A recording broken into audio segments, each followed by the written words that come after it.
Hello everybody, and welcome back to OMB Reviews. I am the critic who is a cynic, hoping well, and today I'll be doing a review of the brand new film, released both in theaters and on HBO Max simultaneously from Warner Brothers, and that is Godzilla vs. Kong. Now, I know there's a lot of people who are subscribers of the channel that have been very hyped for this movie. I have not been very hyped for this movie because based on the trailers for the movie, based on all of the previous films with the exception of 2014 Godzilla, I have been very underwhelmed by the franchise. I thought Kong Skull Island just was not very good. I thought Godzilla King of the Monsters was also just very over bloated CGI noise nonsense with a really bad, boring human story that kind of wasted so much time in the movie.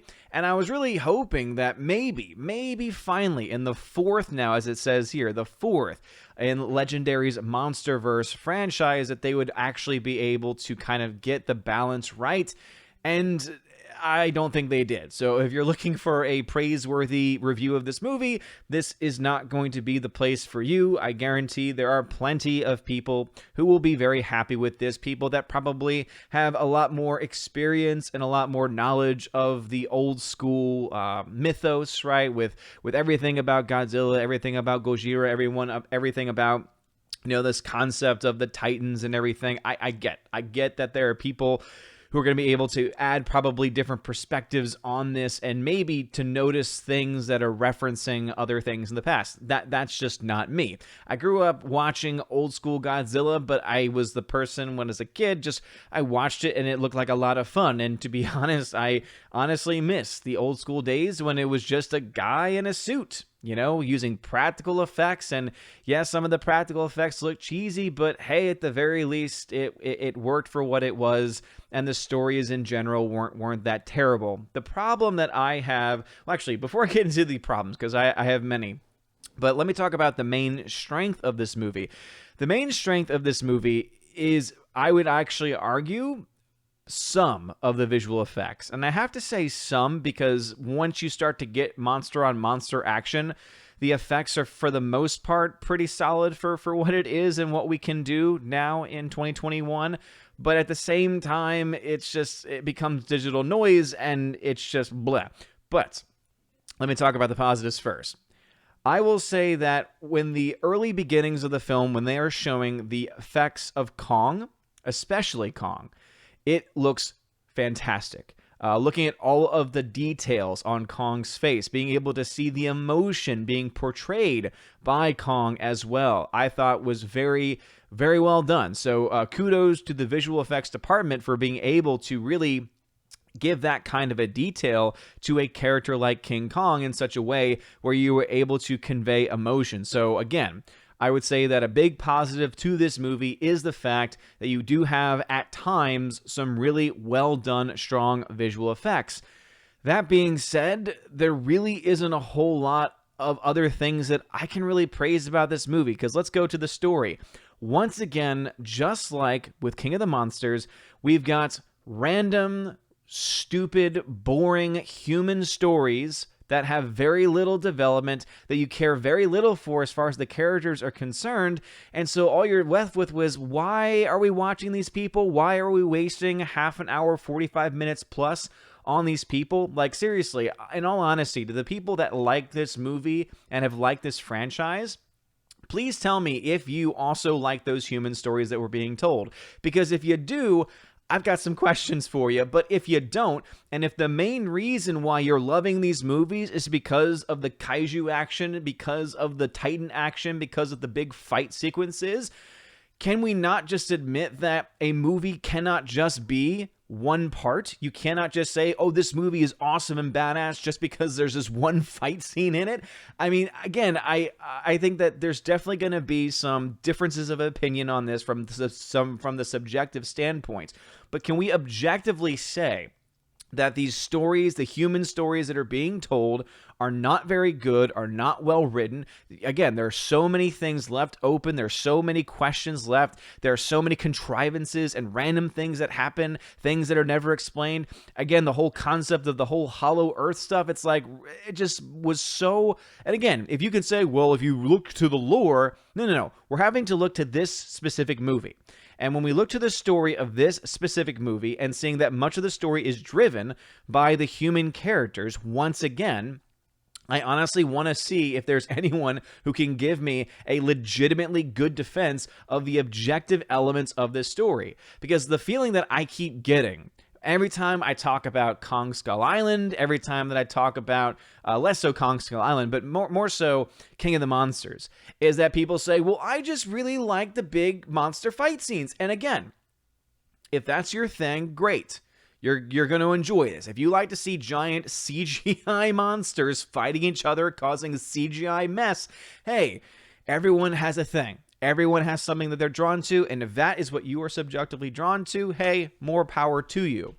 But we cannot say that just because this sequence, just because this movie has these fight scenes happening, and because there's a couple of things that happen in those fight scenes which are like, ooh, that's a really cool thing of holding the mouth that way, and of, oh, look, there's this axe now that can be used as a weapon because it's radioactive. Again, we can have all of these things and talk about them and how cool they are, but you can't ignore the rest of the movie. When, again, just like with what we saw with King of the Monsters, I don't have a stopwatch on this, but I'm sure someone has. It seemed that at least half, if not more than half of the movie was dedicated to the story of these humans. And the only reason why, for me, the movie that I like in this MonsterVerse is Godzilla 2014 is because even though that one suffered from the same thing, or actually I would argue about 3/4 of that movie was driven by human stories, at least the human story and the acting and everything going on in that movie was competent. At least that was at least entertaining. And also it was that first go-round, that first, stepping into this new MonsterVerse. And so to have a more limited showing of the monsters and a more limited showing of the fighting actually made some sense. But with this one, now that we're at this point, now that they've built this franchise, and you still have about half the movie being dedicated not just to human stories, but to bad, boring human stories that you don't care about, it's really hard for me to understand how people can say, but the fight scene made it worth everything. Oh, the fight scene made the movie good. And again, if you subjectively enjoyed those fight scenes, great.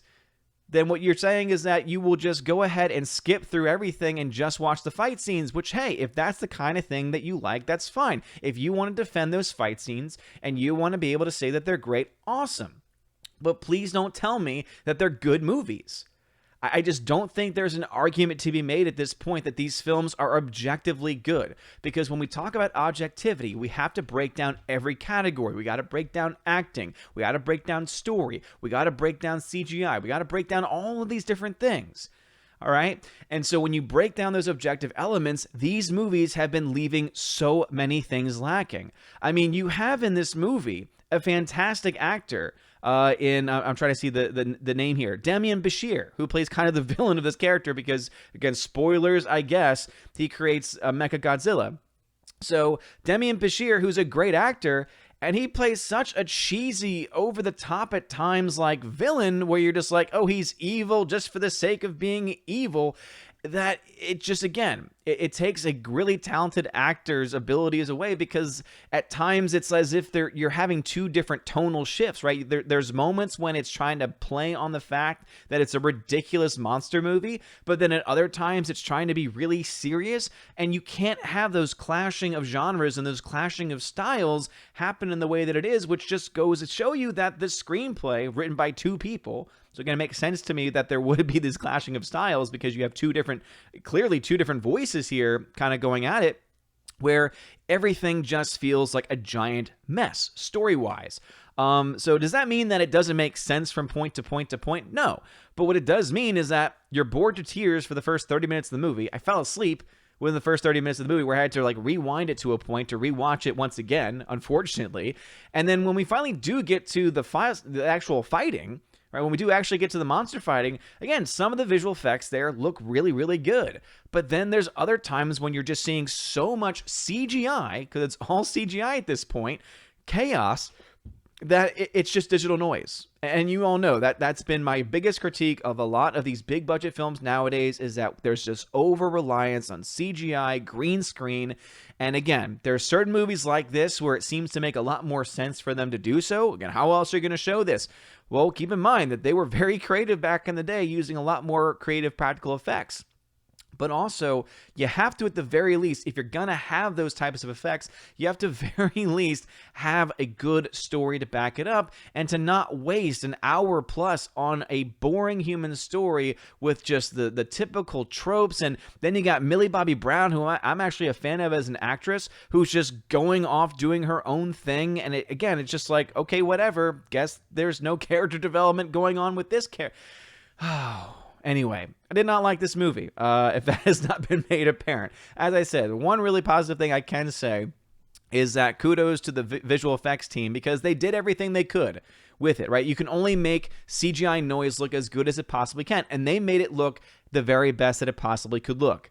Most especially with Kong. In those very early scenes, the effects with Kong are fantastic. But as far as the rest of the movie is concerned, the story is not very good. The story is contrived. It's boring. You will, once again, just like with the previous film, spend way too much time on the human narrative, which is not that interesting. And the only defense that I really can hear from anyone is, but the fight sequences are cool, but I just want to see them fight. Which does not make a movie good. Again, if you subjectively enjoy those scenes, great. I hope that you can find a version of the film that cuts out the 30, 45, hour, again, I don't know the exact time on it, but a huge portion of the film that focuses not on the monsters fighting, and you just get the monsters fighting. Because then you'll be happy.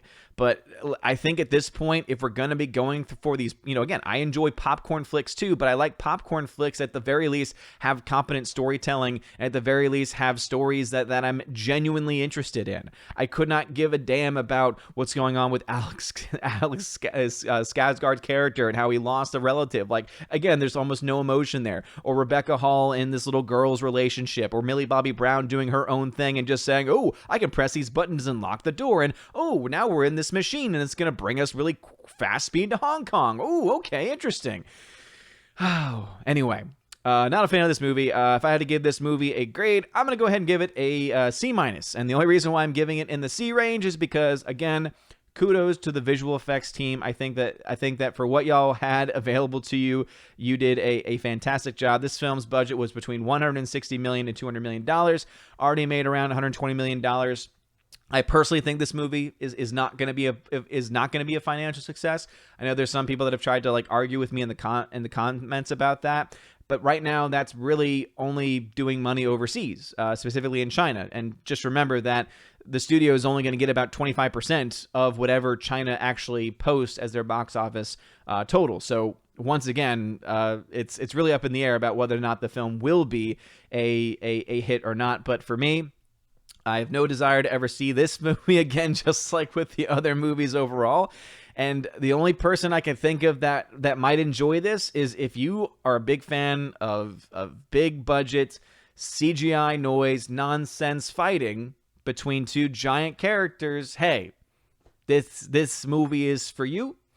If you want good storytelling in addition to those things, this is not the movie for you, because, again, weighed down by really bad and just not compelling, not entertaining, and not interesting human stories. So anyway, I'm sure I'll get a lot of hate, get a lot of flack for that. And again, if your instant reaction is going to be, well, all I care about the fight sequences, okay, you can't say it's a good movie. If the fight sequences is all you got, can't say it's a good movie at that point.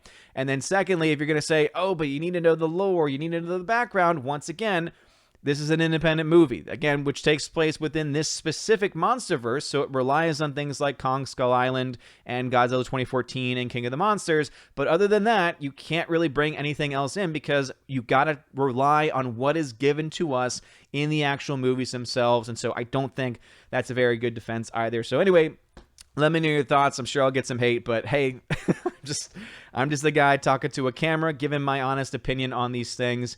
And at the end of the day, if you subjectively enjoyed it, hey, more power to you. But let's at the very least come together and say objectively, these human stories are just not very well done, and it's sad because they could do a lot more with them, I think, to be a lot more compelling. But anyway, let me know your thoughts about this and anything I mentioned in the comment section below. If you like this video, smash that like button, hit that fire button if you're watching over on Odyssey. I definitely recommend people watch videos over on Odyssey and Minds.com. It is Holy Thursday, so blessed Holy Thursday to everyone out there. Don't know exactly what videos I'll be able to get out because I'll be on the road tomorrow. So you might have no videos on the channel for a few days. If I have time, I might try and record some before I leave to be able to release while I'm gone. But no stream on Saturday. I can say that much. No stream on Saturday. And I will not be on Friday Night Tights tomorrow as I'll be traveling and spending time with family. But anyway, you guys, seriously, you're all amazing and beautiful people. I hope you all have a wonderful and blessed Easter.